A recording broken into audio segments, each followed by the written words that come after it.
Apologies, Create a Life Worth Celebrating series. I'm your host, Dr. Don Azevedo. Today we're going to be talking about marriage and 5 attitudes that I've found have been very helpful in strengthening and healing long-term relationships. The first of the 5 attitudes is willingness. Willingness really has 4 components to it. The first is being willing to be in the relationship.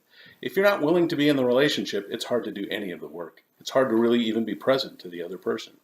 So the first part of this is, are you really willing to have this relationship with this person? The second part of willingness is being willing to look at the effect your behavior is having on this other person. Now, most of us like to judge ourselves by our intent, but really it's the effect of our behavior by which we are judged. So take a look at that and be willing to engage in what is the effect that I'm having in the world. The third part of willingness is the willingness to voice your truth. This is often very difficult, to be willing to come to your partner when you've been hurt or when things are not working for you, and to say that in an honest and uplifting way. But this is, again, a major part of being willing to be in the relationship. And the last part of willingness is allowing influence from your partner. So when your partner says to you, this was the effect you had whenever you did whatever you did, being willing to take that in and say, wow, I didn't intend that, and I am responsible for that effect. So what will I do differently?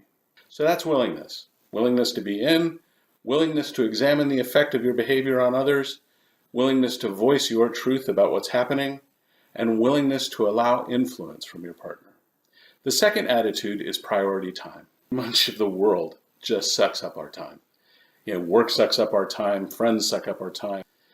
If you want a long-term, healthy, lasting relationship, then creating and maintaining dedicated time to nurture the relationship is critical. Positive intent is the third of the 5 attitudes. And this is around how you act in the world. So if you act with positive intent, with the intent of uplifting your partner or whoever you're talking to in the world, then that is that process of engaging in positive intent. Even when you're complaining, when you have to bring a problem to your partner, if you can word it in a way that uplifts them, lets them know that you're not blaming or attacking them, you're confiding a challenge that happens for you when they engage in a particular behavior. The flip side of positive intent is goodwill. This is when you're receiving information from your partner.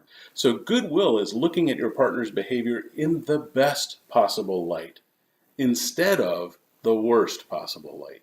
Often when our partners try to say something to us, we will hear it in such a way as, they're attacking us or they're saying something to us that's harmful, and that's negative intent. If you engage in goodwill, you're really looking for, hey, my partner's doing the best they can, they're just not getting it right. So let me smile, try and reflect back what they're saying and see if I can get at whatever the essence is that's there.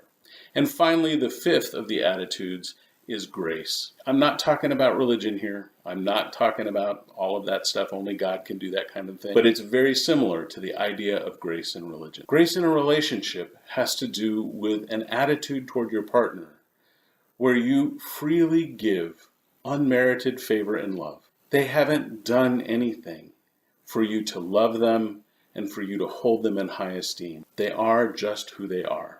The good parts, the bad parts, the behaviors that help you, and the behaviors that hurt you. Grace isn't meant to make you be a welcome mat where somebody can stomp all over you or rub all the mud off on you or that kind of thing.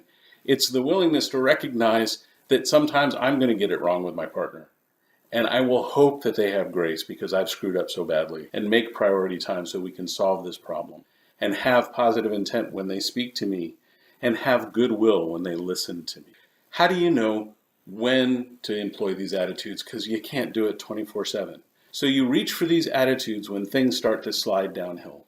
When you notice you and your partner are getting tense, that's when you stop, take a deep breath, and reach over here for these attitudes, bring them in and say, am I willing to be engaged? Am I willing to look at the effect of my behavior? Am I willing to create priority time to solve this problem? Will I speak with positive intent? Will I listen with goodwill? If you practice these 5 attitudes intentionally on a daily basis, they will become habits and easier to do when you really, really need them. If each interaction came with these 5 attitudes, What kind of world would that be? I'm not in a position to make this global yet. I can, however, start with me and my wife and my children and hope that that will echo out into the communities each of those people engage in. I'm willing to be a seed for this transition. Are you? Thanks for listening to Azevedo Family Psychology's Create a Life Worth Celebrating. I look forward to seeing you back here soon.